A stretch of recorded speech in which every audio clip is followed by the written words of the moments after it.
الحمد لله وحده والصلاة والسلام على من لا نبي بعده وعلى آله وأصحابه الذين أوفوا عهده الذين هم مفاتيح الرحمة ومصابيح الغرر. أما بعد فأعوذ بالله من الشيطان الرجيم. بسم الله الرحمن الرحيم. قال الله تبارك وتعالى في كتابه المجيد وقضينا إلى بني إسرائيل في الكتاب، اور ہم نے ان کی کتاب تورات و دیگر صحف میں بنی اسرائیل کو اس بات پر متنبہ کر دیا تھا لَتُفْسِدُنَّ فِي الْأَرْضِ مَرَّتَيْن، کہ تم 2 مرتبہ زمین میں فساد عظیم برپا کرو گے. وَلَتَعْلُنَّ عُلُوًّا كَبِيرًا، اور بڑی سرکشی دکھاؤ گے. فَإِذَا جَاءَ وَعْدُ اولاہما، کہ تم 2 مرتبہ زمین میں فساد عظیم برپا کرو گے اور بڑی سرکشی دکھاؤ گے. فَإِذَا جَاءَ وَعْدُ اولاہما، آخر کار جب ان 2 میں سے پہلی سرکشی کا موقع آیا، بَعَثْنَا عَلَيْكُمْ عِبَادًا لَنَا، تو اے بنی اسرائیل، ہم نے تمہارے مقابلے میں اپنے ایسے بندے اٹھائے، اولی بأس شدید، جو نہایت زوراور تھے. فجاسوا خلال الدیار، اور وہ تمہارے ملک میں گھس کر ہر طرف پھیل گئے. وَكَانَ وَعْدًا مَفْعُولًا، یہ ایک وعدہ تھا جسے پورا ہو کر ہی رہنا تھا. ثُمَّ رَدَدْنَا لَكُمُ الْكَرَّةَ عَلَيْهِمْ، اس کے بعد ہم نے تمہیں ان پر غلبے کا موقع دے دیا. وَأَمْدَدْنَاكُمْ بِأَمْوَالٍ وَبَنِينَ، اور تمہیں مال اور اولاد سے مدد دی. وَجَعَلْنَاكُمْ أَكْثَرَ نَفِيرًا، اور تمہاری تعداد پہلے سے بڑھا دی. ان احسنتم احسنتم لانفسکم، دیکھو تم نے بھلائی کی تو وہ تمہارے اپنے ہی لیے بھلائی تھی. وَإِنْ أَسَأْتُمْ فَلَهَا، اور برائی کی تو وہ تمہاری اپنی ذات کے لیے برائی ثابت ہوئی. فَإِذَا جَاءَ وَعْدُ الْآخِرَةِ، پھر جب دوسرے وعدے کا وقت آیا، لِيَسُوءُوا وُجُوهَكُمْ، تو ہم نے تمہارے دشمنوں کو تم پر مسلط کر دیا تاکہ وہ تمہارے چہرے بگاڑ دیں. وَلِيَدْخُلُوا الْمَسْجِدَ كَمَا دَخَلُوهُ أَوَّلَ مَرَّةٍ، اور مسجد بیت المقدس میں اس طرح گھس جائیں جس طرح پہلے دشمن گھسے تھے. وَلِيُتَبِّرُوا مَا عَلَوْا تَتْبِيرًا، اور جس چیز پر ان کا ہاتھ پڑے اسے تباہ کر کے رکھ دیں.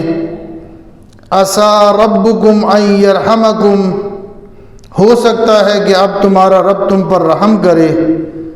وَإِنْ عُدْتُمْ عُدْنَا، لیکن اگر تم نے اپنی سابق روش کا اعادہ کیا تو ہم بھی پھر اپنی سزا کا اعادہ کریں گے. وَجَعَلْنَا جَهَنَّمَ لِلْكَافِرِينَ حَصِيرًا، اور کفران نعمت کرنے والے لوگوں کے لیے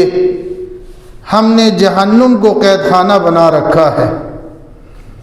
رب اشرح لی صدری ویسر لی امری واحلل عقدۃ من لسانی یفقہوا قولی. برادران اسلام، بھائیوں اور بزرگوں، میں نے آپ کے سامنے سورہ بنی اسرائیل یا سورہ الاسراء سورت نمبر 17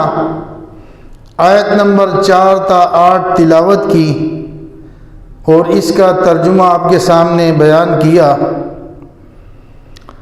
قرآن حکیم کے بالکل وسط درمیان میں سورہ الاسراء یا سورہ بنی اسرائیل واقع ہے۔ اس کے پہلے رکوع میں بنی اسرائیل کی تاریخ کے 4 ادوار کا ذکر ہے، اور اللہ رب العالمین نے اپنے اس فیصلے کا، جس کا اعلان ان کی کتاب تورات اور دیگر صحف میں کر دیا گیا تھا، اظہار فرمایا ہے کہ ان پر اپنی تاریخ کے دوران 2 مرتبہ اللہ کے عذاب کے کوڑے برسیں گے۔ ترمذی شریف کی ایک حدیث مبارکہ میں جناب نبی مہربان علیہ السلام کا یہ فرمان نقل ہوا ہے، لَيَأْتِيَنَّ عَلَىٰ أُمَّتِي، کہ میری امت پر بھی وہ تمام احوال وارد ہو کر رہیں گے، مَا أَتَىٰ عَلَىٰ بَنِي اسرائیل، جو بنی اسرائیل پر وارد ہوئے تھے، حَذْوَ النَّعْلِ بِالنَّعْلِ، بالکل ایسے جیسے ایک جوتا دوسرے جوتے کے مشابہ ہوتا ہے۔ جوتوں کا جو ایک جوڑا ہوتا ہے، اس کو اگر آپ اٹھائیں اور نیچے سے اس کے تلووں کو ایک دوسرے کے آمنے سامنے کریں تو وہ بالکل ایک دوسرے کے مشابہ ہوتے ہیں۔ اسی طرح اوپر کی طرف سے دیکھیں تو تب بھی ایک دوسرے کے مشابہ نظر آتے ہیں۔ اس حدیث مبارکہ کی روشنی میں اگر ہم دیکھیں تو امت مسلمہ کی 1400 سالہ تاریخ بھی 4 ادوار میں ہمیں منقسم ہوتی نظر آتی ہے۔ جیسے 4 ادوار بنی اسرائیل کی تاریخ میں نظر آتے ہیں، 2 ادوار عروج کے اور 2 ادوار زوال کے۔ ان کے عروج اول کا نقطہ کمال یعنی کلائمیکس حضرت طالوت، حضرت داؤد علیہ السلام، حضرت سلیمان علیہ السلام کا عہد حکومت ہے۔ اس کے بعد ان کا زوال اول آتا ہے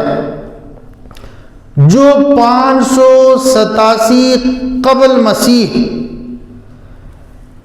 اپنی انتہا کو پہنچ جاتا ہے۔ بخت نصر نیبوکد نظر کے حملے کے وقت بیت المقدس بالکل تباہ و برباد کر دیا جاتا ہے، ہیکل سلیمانی کو مسمار کر دیا جاتا ہے، لاکھوں یہودی قتل ہوتے ہیں، اور 6 لاکھ یہودیوں کو قیدی بنا کر بابل بیبی لونیا جو ہے وہ لے جایا جاتا ہے۔ اس کے بعد ان کے عروج کا ایک اور دور آتا ہے جس کا سب سے بڑا مظہر سلطنت میکاوی کا ظہور ہے۔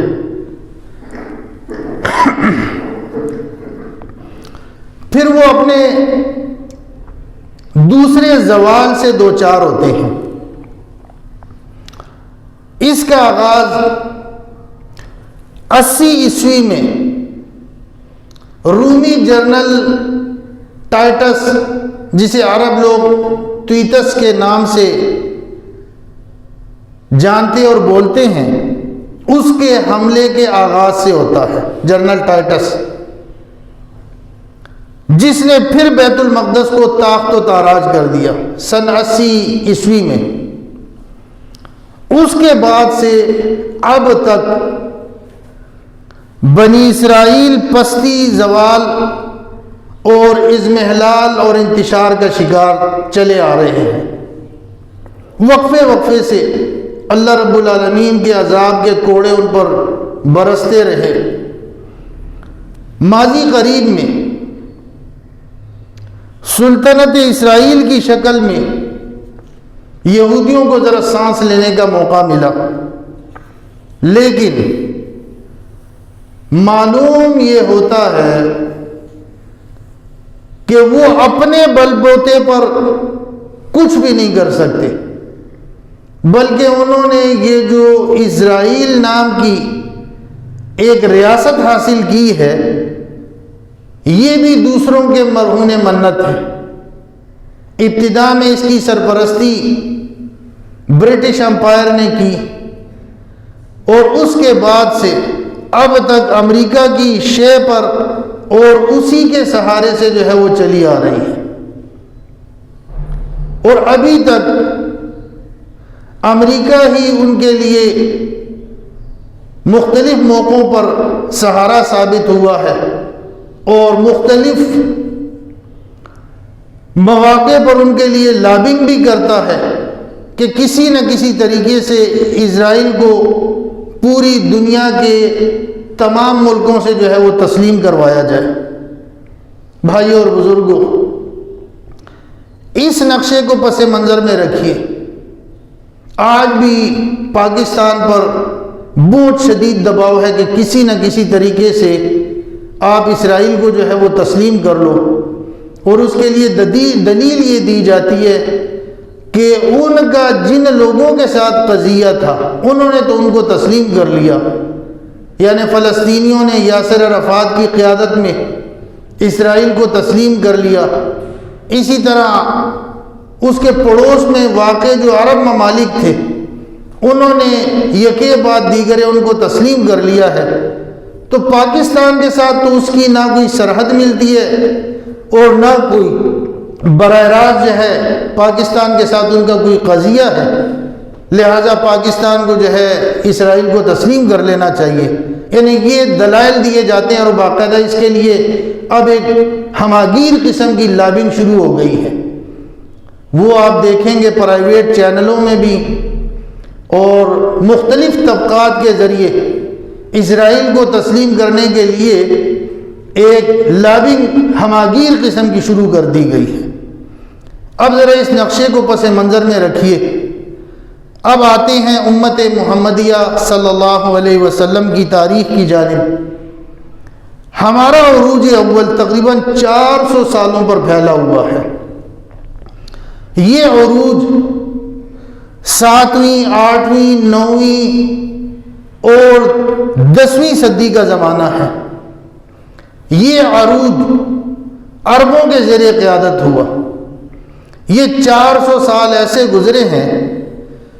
کہ زمین پر عظیم ترین مملکت اسلامی مملکت تھی، اور یہ اسلامی مملکت صرف ایک عسکری اور سیاسی قوت نہیں،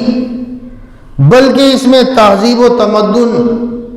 علوم و فنون اپنے پورے نقطہ عروج پر پہنچے ہوتے ہیں۔ یہ تھا ہمارا پہلا عروج اول۔ واقعہ یہ ہے کہ تاریخ انسانی میں اس سے پہلے اتنی عظیم الشان مملکت کی کوئی مثال موجود نہیں تھی، لیکن اس کے بعد پھر ہمارا زوال اول آیا۔ اس زوال کا اصل سبب جاننے کے لیے ہمیں قرآن مجید کی طرف رجوع کرنا پڑتا ہے۔ قرآن مجید میں اللہ رب العالمین نے بطور تنبیہ، وارننگ کے طور پر ارشاد فرمایا، وَإِن تَتَوَلَّوْا يَسْتَبْدِلْ قَوْمًا غَيْرَكُمْ، سورہ محمد آیت نمبر 38۔ یعنی اے محمد صلی اللہ علیہ وسلم کے ماننے والوں، اگر تم نے پیٹھ موڑ لی ان مقاصد کی تکمیل کی بجائے جو محمد صلی اللہ علیہ وسلم کے امتی ہونے کی حیثیت سے تمہارے سپرد کیے گئے ہیں، اگر تم نے اپنی ذاتی منفعت اور ذاتی اقتدار ہی کو اپنا مطلوب اور مقصود بنا لیا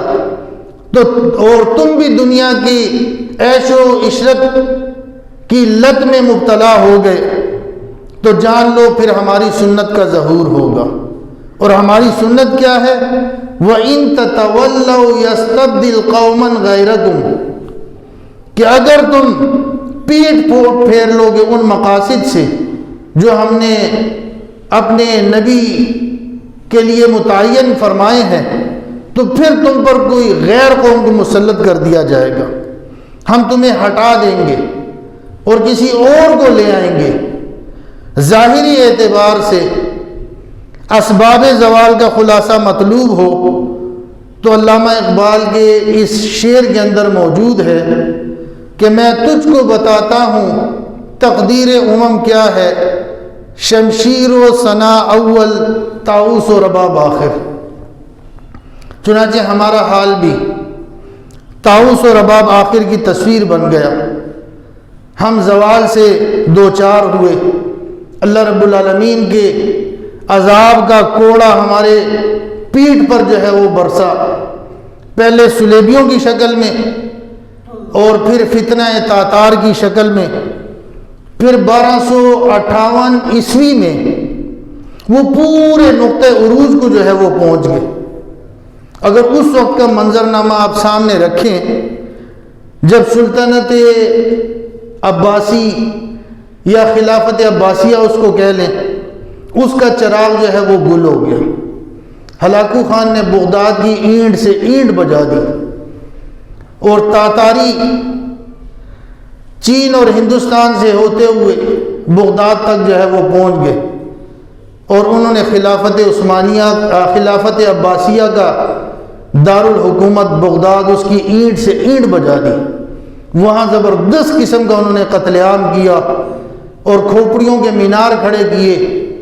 اور مسلمانوں کی جو علمی وراثت تھی کتابوں کی شکل میں، اس کو انہوں نے دریا برد کر دیا، اور عالم اسلام پورے کا پورا ایسے ذوف اور اضمحلال کا شکار ہوا کہ بظاہر احوال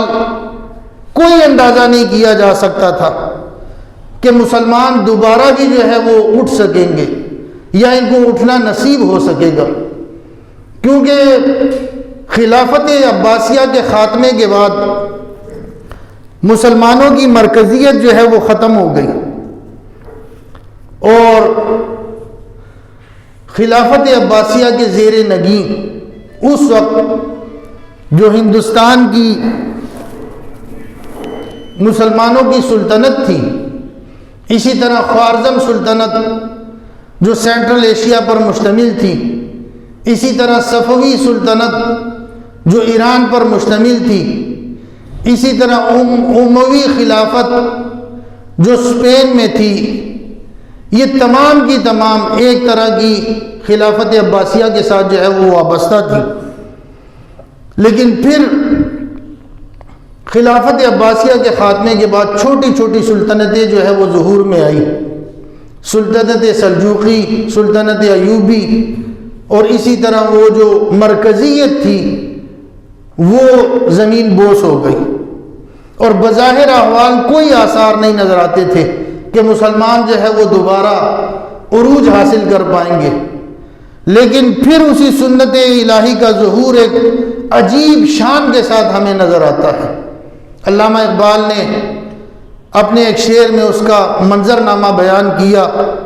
ہے، آیا فتنہ تاتار کے افسانے سے، پاسباں مل گئے کعبے کو صنم خانے سے۔ وہ چنگیز خان اور اس کی اولاد کا ایک سلسلہ ہلاکو خان کی صورت میں کہ جس نے بغداد کی اینٹ سے اینٹ بجا دی، اس کا دوسرا چچزاد برکا خان وہ مسلمان ہوتا ہے، اور اس نے پھر جو ہے فتنہ تاتار کو رول بیک کر دیا، اور اللہ پاک نے انہی تاتاریوں کو اسلام کا محافظ بنا دیا۔ یعنی اللہ نے جن کو عذاب کا کوڑا بنا کر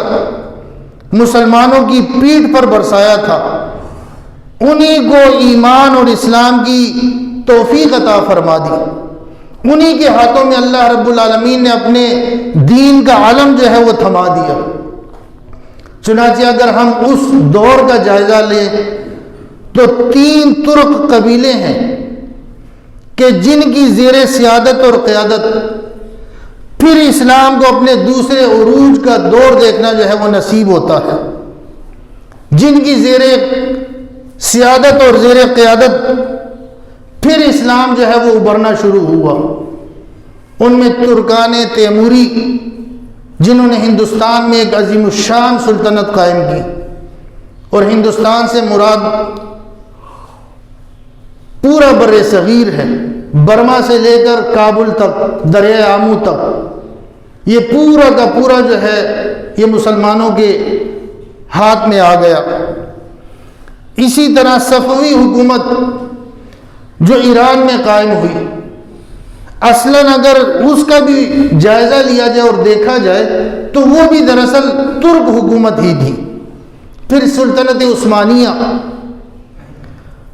ترکی جو ہے وہ قائم ہوئی، جو ایک چھوٹے سے قبیلے سے اس کا سلسلہ شروع ہوا اور وہ بڑھتے بڑھتے پوری سلطنت عثمانیہ کی صورت جو ہے وہ اختیار کر لیتی ہے. اصلاً وہ بھی ترک حکومت ہی تھی، اور پورا عالم عرب سلطنت عثمانیہ اور پورا شمالی افریقہ اس کے زیر نگی آ گیا.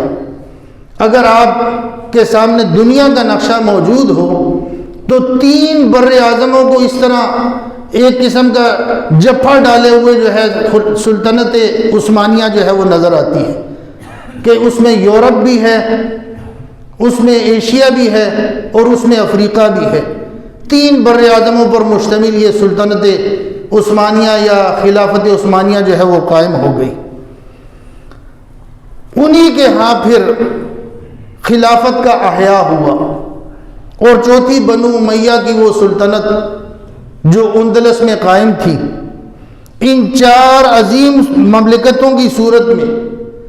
دنیا میں مسلمانوں کی شان اور شوکت کا ڈنکا بجا. ہر طرف مسلمانوں کا غلغلہ تھا. مراکش سے لے کر انڈونیشیا تک، اور نیل کے ساحل سے لے کر تابخا کے کاشغر چین تک، اور اسی طرح یہ جو سینٹرل ایشیا ہے سوویت یونین کے سے پہلے خوارزم سلطنت کا جو علاقہ تھا تاتارستان اور داغستان تک، یہ پورا کا پورا یہ مسلمانوں کے زیر نگی تھا. لیکن اس عروج کے بعد پھر جو ہے وہ زوال ثانی آیا. یہ در حقیقت یورپی استعمار کے ہاتھوں آیا. اس کا نقطۂ آغاز 15ویں صدی عیسوی کے اختتام پر سلطنت اندلس یعنی ہسپانیہ کا زوال ہے. 1492 عیسوی میں سقوط غرناطہ کے بعد، یا آپ اس کو آسان الفاظ میں سمجھ لیجئے کہ وہ سلطنت ہمیشہ ہمیشہ کے لیے مٹ گئی، اور جس کا مرثیہ علامہ اقبال کے اشعار میں ہمیں ملتا ہے کہ غلغلوں سے جس کی لذت گیر اب تک گوش ہے، کیا وہ تکبیر اب ہمیشہ کے لیے خاموش ہے. تو صرف آثار جو ہے ہمیں ملتے ہیں، باقی وہاں سے چن چن کر ایک ایک مسلمان کو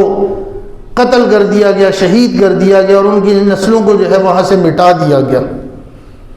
اس کے بعد 1548 میں واسکو ڈے گاما، یہ ایک باہری قزاق تھا یا باہری سیاح اس کو کہہ سکتے ہیں، جو اصل میں پرتگال کا رہنے والا تھا. اس نے ایک نیا باہری راستہ جو ہے وہ دریافت کیا، جو پرتگال سے ہوتے ہوئے جنوبی افریقہ کی طرف سے آتے ہوئے اس طرح جو ہے یہ جو انڈونیشیا اور ملائیشیا اور یہ جہاں پر انڈیا کے ریاست کیرالا وغیرہ ہے، کالی کیٹ کی بندرگاہ، وہاں تک جو ہے وہ پہنچنے میں کامیاب ہو گیا. اور یہ اس راستے کی رسائی بھی ایک مسلمان باہری سیاح نے جو ہے وہ اس کو دی. اس مسلمان کا نام غالباً محمد امجد نام کا سیاح تھا. تاریخ میں وہ رقم ہے کہ اس نے واسکو ڈے گاما کو یہ راستہ جو ہے وہ بتایا. اس راستے کے دریافت کرنے کے بعد پرتگال نے ہندوستان پر، اور اسی طرح ہندوستان میں چونکہ اس وقت مسلمانوں کی حکومت تھی تو یہاں پر اس نے جو ہے وہ حملے شروع کر دیے. پہلے تو وہ تجارت کی غرض سے آیا تھا، کالی کٹ کی بندرگاہ پر ایک راجا کے ساتھ وہ معاہدہ کرنا چاہتا تھا، تجارتی معاہدہ، لیکن وہ معاہدہ پائے تکمیل تک نہیں پہنچا کہ ان کی آپس میں جو ہے وہ لڑائی شروع ہو گئی۔ چونکہ وہ جدید آلات سے مسلح تھا تو اس نے اس علاقے پر جو ہے وہ قبضہ کر لیا۔ بعد ازاں اس نے اسی دریافت شدہ علاقے کو راہ بنا کر پرتگال اور ہندوستان کے درمیان جو ہے وہ تجارت شروع کر دی۔ یہاں کے گرم مسالہ جات وہ یورپ لے کر جاتا تھا اور یورپ کے جو خشک میوہ جات ہے وہ ہندوستان لے کر آتا تھا، لیکن یہاں پر اس کا کافی جو ہے وہ اثر رسوخ قائم ہو گیا۔ بعد ازاں تقریباً 1.5 سے 2 صدیوں کے درمیان پھر ہندوستان اور اسی طرح فرانس وغیرہ نے اس کی جو ہے وہ مناپلی توڑی اور انہوں نے ہندوستان کا جو ہے وہ رخ کیا، اور بعد کی جو تاریخ ہے وہ آپ کے سامنے ہے۔ بہرحال واسکو ڈے گاما نے وہ راستہ تلاش کر لیا کہ جس سے مغربی استعمار کا سیلاب عالم اسلام کے دائیں بازو یعنی مشرق بعید اس پر جو ہے وہ حملہ آور ہوا۔ ملایا اور انڈونیشیا کی مملکتیں اور اس کے بعد ہندوستان کی عظیم الشان سلطنت مغربی استعمار کا نوالہ تر جو ہے وہ بن گئی۔ ہماری بڑی بڑی سلطنتیں، امپائرز اور مملکتیں وہ کچے گھروندوں کے مانند مغربی استعمار کے سیلاب میں جو ہے وہ بہتی چلی گئی۔ یہ عمل 20ویں صدی کے آغاز میں اپنے پورے نقطۂ عروج کو پہنچا جب پہلی جنگ عظیم کے بعد دنیا کا یہ نقشہ ہمارے سامنے آیا کہ سلطنت عثمانیہ جو ہے وہ ختم ہو گئی، باضابطہ 1923 کے اندر ختم کر دی گئی، اور ترکی کے نام سے ایک چھوٹا سا ملک باقی رہ گیا۔ سلطنت عثمانیہ یا خلافت عثمانیہ کے ختم ہونے کے بعد اس سے ظہور میں آنے والے تقریباً 72 ممالک ہیں، جس میں یہ جو چھوٹی چھوٹی خلیج کی ریاستیں ہیں، قطر، کویت، سعودیہ، اسی طرح سیریا، اسی طرح جورڈن، یہ تمام خلافت عثمانیہ کے زیر نگین تھی، لیکن اٹلی، فرانس اور برطانوی امپائر نے بندر بانٹ کر کے ان کو چھوٹے چھوٹے ملکوں میں جو ہے وہ تقسیم کر ڈالا، اور ترکی خلافت عثمانیہ سے سمٹ کر یہ جو موجودہ شکل ہے اس میں جو ہے وہ سمٹ گیا، اور پورا عالم عرب وہ مغلوب ہو گیا۔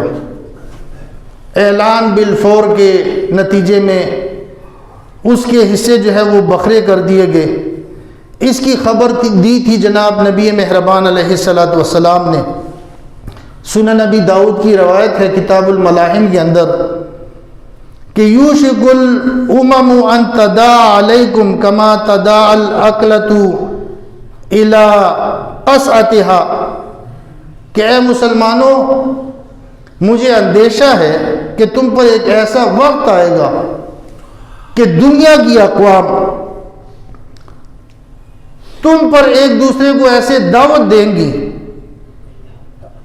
جیسے دعوت طعام کا اہتمام کرنے والا دسترخوان لگ جانے کے بعد مہمانوں کو کہتا ہے کہ آؤ کھانا جو ہے وہ تیار ہے، اب آئیے کھانا جو ہے وہ تناول فرمائیں۔ یا اس کی آسان سی شکل یا جو ہمارے ہاں مروجہ شکل ہے، جس طرح ہمارے ہاں سیاسی جلسے ہوتے ہیں تو وہ جو سیاسی کارکن ہوتے ہیں وہ آخر میں اس انتظار میں ہوتے ہیں کہ کب کھانا کھلتا ہے، وہ سیاسی کارکن جو ہے وہ کھانے پر ٹوٹ پڑتے ہیں اور ایک دوسرے پر جو ہے وہ دیگے الٹ دیتے ہیں، پلیٹیں تک جو ہے وہ اٹھا کے لے جاتے ہیں۔ یا شادیوں میں بھی حال دیکھ لیں کہ لوگ شادی سے پہلے جو ہے وہ 2 دن جو ہے اپنے آپ کو بھوکا رکھتے ہیں کہ 2 دن جو ہے وہ ہم شادی میں جو ہے اپنے کمالات دکھائیں گے۔ تو اس طرح دنیا کی اقوام بھوکوں کی صورت میں مسلمانوں پر جو ہے وہ ٹوٹ پڑی، اور نبی مہربان علیہ الصلوۃ والسلام کی بتائی ہوئی پیشین گوئی کے مطابق مسلمان ان کے لیے لقمہ تر جو ہے وہ ہو گئے۔ صحابہ نے رضوان اللہ تعالی علیہ مجمعین نے جب نبی مہربان علیہ الصلوۃ والسلام سے بڑے تعجب انگیز انداز میں پوچھا کہ اے اللہ کے رسول صلی اللہ علیہ وسلم، ہمارے ماں باپ آپ پر قربان، من قلت نحن یومئذ، کیا یہ اس لیے ہوگا کہ اس وقت ہماری تعداد بہت کم ہوگی؟ تو جناب نبی مہربان علیہ الصلوۃ والسلام نے ارشاد فرمایا کہ نہیں، نام کے مسلمان تو اس وقت بہت زیادہ ہوں گے، تمہاری تعداد تو بہت زیادہ ہوگی، لیکن تمہاری حیثیت سیلاب کے اوپر جو جھاگ ہوتی ہے اس کی مانند تم ہو جاؤ گے، اور اللہ تبارک و تعالی تمہارے دشمنوں کے دل سے تمہاری ہیبت نکال باہر کرے گا، اور خود تمہارے دلوں کے اندر وہن کی بیماری جو ہے وہ ڈال دے گا۔ تو صحابہ نے اس پر سوال کیا کہ اللہ کے رسول صلی اللہ علیہ وسلم، مل وہن یا رسول اللہ، اے اللہ کے رسول صلی اللہ علیہ وسلم، یہ وہن کیا چیز ہے؟ یہ کون سی بیماری ہے جس کا آج تک ہم نے نام نہیں سنا؟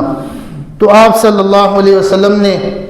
جواباً ارشاد فرمایا کہ حب الدنیا و کراہیت الموت، کہ وہن دنیا کی محبت تمہارے دل کے اندر گھر کر جائے گی اور تم موت سے ڈرنے لگو گے، یہ وہن ہے۔ جب یہ بیماری تمہارے دلوں کے اندر پیدا ہو جائے گی، تمہارے دل اور دماغ پر دنیا کی محبت قبضہ کر لے گی اور تم موت سے گھبرانے لگو گے،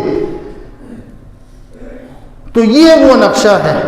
جو سنن نبی داؤد کتاب الملاحم میں جناب نبی مہربان علیہ الصلوۃ والسلام کی اس حدیث مبارکہ میں ہمیں نظر آتا ہے۔ 20ویں صدی کے بالکل آغاز میں عالم اسلام نے بچشم سر اس پورے منظرنامے کو اپنی آنکھوں سے جو ہے وہ دیکھ لیا، بلکہ بھگت لیا،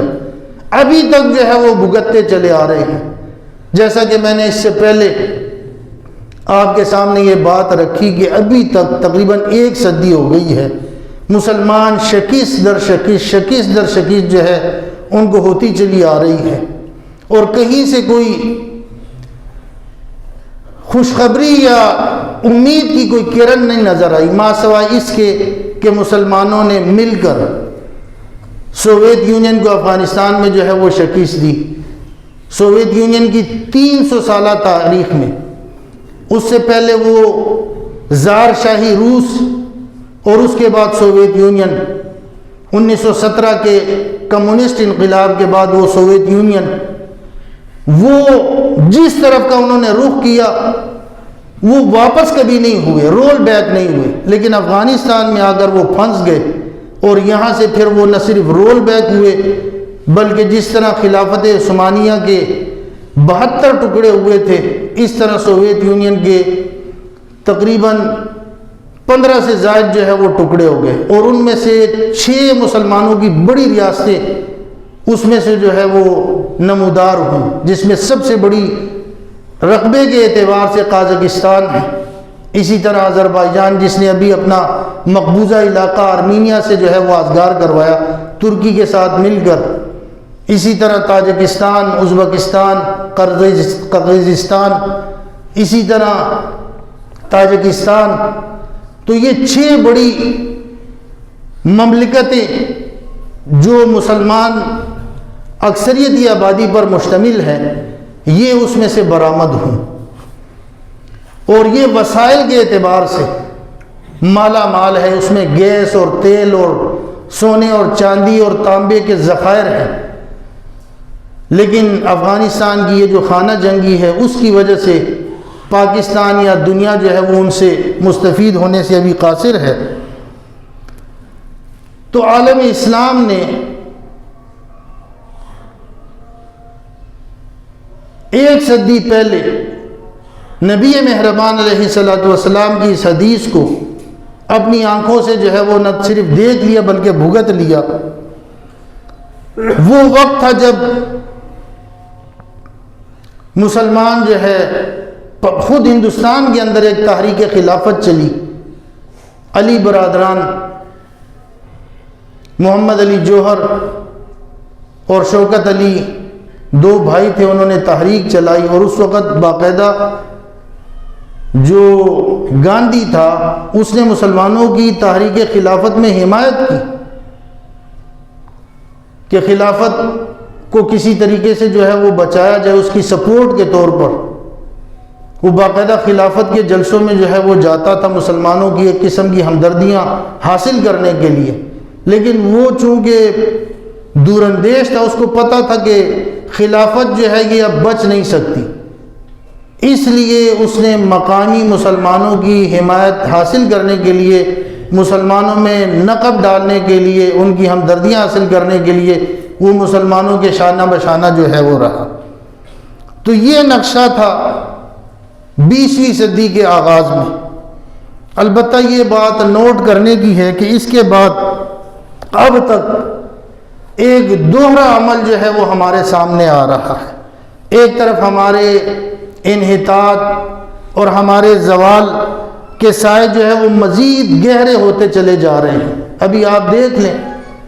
کہ پوری دنیا کی طرف سے ایک قسم کا ہمارے اوپر دباؤ ہے کہ اسرائیل کو جو ہے وہ تسلیم کیا جائے, اور ہمارے وہ برادر اسلامی ملک کہ جو کوئی تصور بھی نہیں کر سکتا تھا کہ وہ ہم سے دور ہوں گے یا ہم ان سے دور ہوں گے, وہ ایک دنیاوی مفادات کہہ لیں یا خارجہ پالیسی کے اندر جو مفادات ہوتے ہیں اس کی نظر ہو کر انہوں نے جو ہے وہ ہم سے اب بالکل کشمیر کے مسئلے پر ہم سے جو ہے وہ نظریں موڑ لی. اور آپ دیکھ رہے ہیں پورا منظرنامہ جو ہے وہ ہمارے سامنے ہے, اور ہم پر شدید قسم کا دباؤ ہے کہ اسرائیل کو جو ہے وہ تسلیم کیا جائے. اس کے لیے ہماگیر قسم کی لابنگ مختلف طبقات میں جو ہے وہ شروع کر دی گئی ہے. اسی طرح بیت المقدس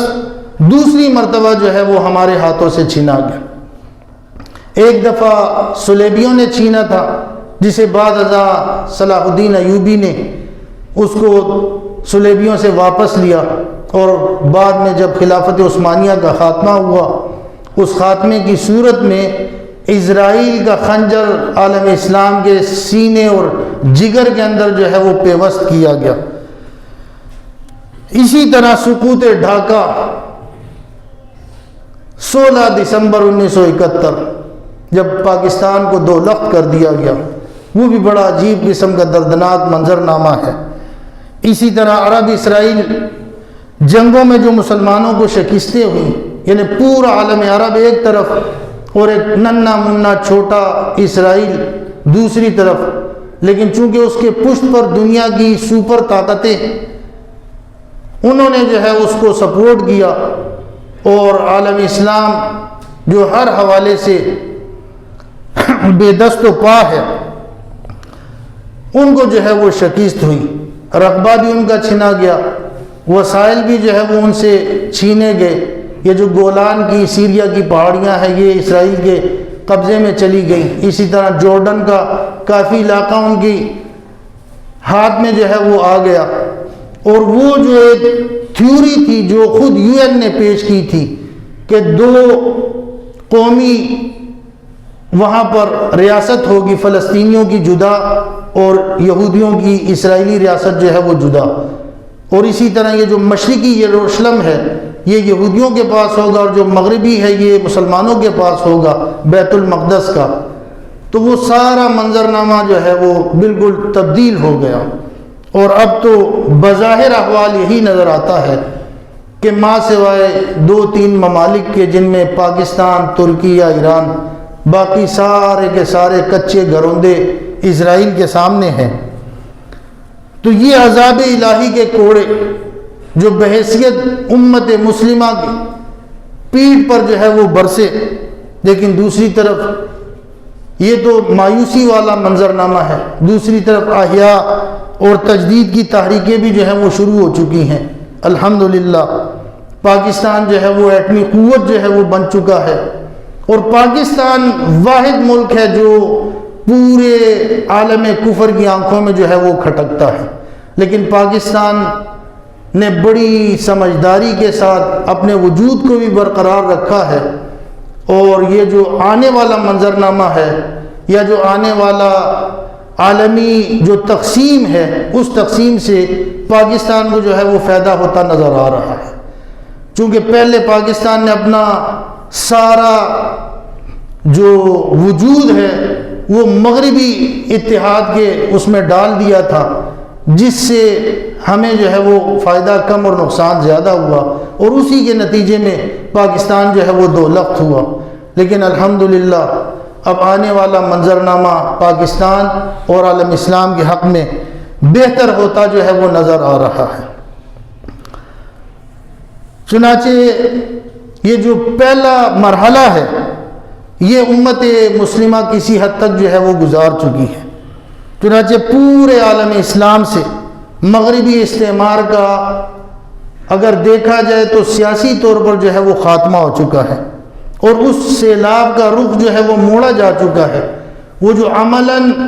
مغربی استعمار عالم اسلام پر قابض تھا، اس کو جو ہے وہ دھکیلا جا چکا ہے، اور عالم اسلام سیاسی اعتبار سے تقریباً پوری طرح آزادی جو ہے وہ حاصل کر چکا ہے۔ اگرچہ ابھی ذہنی غلامی باقی ہے، ابھی بھی ہمارے بجٹ، ہمارا جو نظام تعلیم ہے، یہ مغرب کے اشاروں پر، یا آپ یہ کہہ لیں کہ جو عالمی ادارے ہیں ان کی ڈکٹیشن پر جو ہے وہ وجود میں آتے ہیں، لیکن سیاسی طور پر الحمدللہ پورا عالم اسلام مغربی استعمار یا جو کفریہ طاقتیں ہیں ان کی الغار سے جو ہے وہ آزاد ہو چکی ہیں۔ تہذیبی، علمی اور فنی غلامی ابھی جو ہے وہ برقرار ہے، تا وقت کہ پورا عالم اسلام یا عالم اسلام کا کوئی ایک عزم اتنی قوت جو ہے وہ اختیار کر لے کہ وہ باقیوں کو جو ہے وہ اپنے ساتھ جو ہے وہ جوڑ لے۔ بئی ہما یہ بھی ایک بہت بڑی نعمت ہے، اور یہ جو آثار نظر آ رہے ہیں ترکی اور پاکستان کے بارے میں، تو یہ منظرنامہ جو ہے مسلمانوں کے حق میں بہتر نظر آتا ہے۔ اس سب کے لیے اگر ہم قرآن کی طرف رجوع کریں تو وہی کہ جب تک ہم قرآن کے ساتھ جڑے رہیں گے تو اللہ رب العالمین ہمیں بام عروج پر پہنچائے گا۔ جیسے ہی ہمارا رشتہ اسلام، دین اور قرآن سے کمزور ہوگا تو کفر جو ہے وہ ہمارے اوپر چڑھ دوڑے گا، اور جیسے ہم قرآن کی طرف رجوع کریں گے اور دین کے اندر پختگی اختیار کریں گے، اللہ رب العالمین ہمیں عروج عطا کرے گا۔ اپنی ملت پر قیاس اقوام مغرب سے نہ کر، خاص ہے ترکیب میں قوم رسول ہاشمی۔ گویا ہمارے عروج اور زوال کا معاملہ دنیا کی عام قوموں کے عروج اور زوال سے بالکل مختلف ہے، اس کے اسباب بالکل جدا ہیں۔ ہمارے ذمہ جو فرض منصبی ہے، اگر ہم اس کو ادا کریں گے اور نبی مہربان علیہ السلام کے چھوڑے ہوئے مشن کو ہم آگے لے کر چلیں گے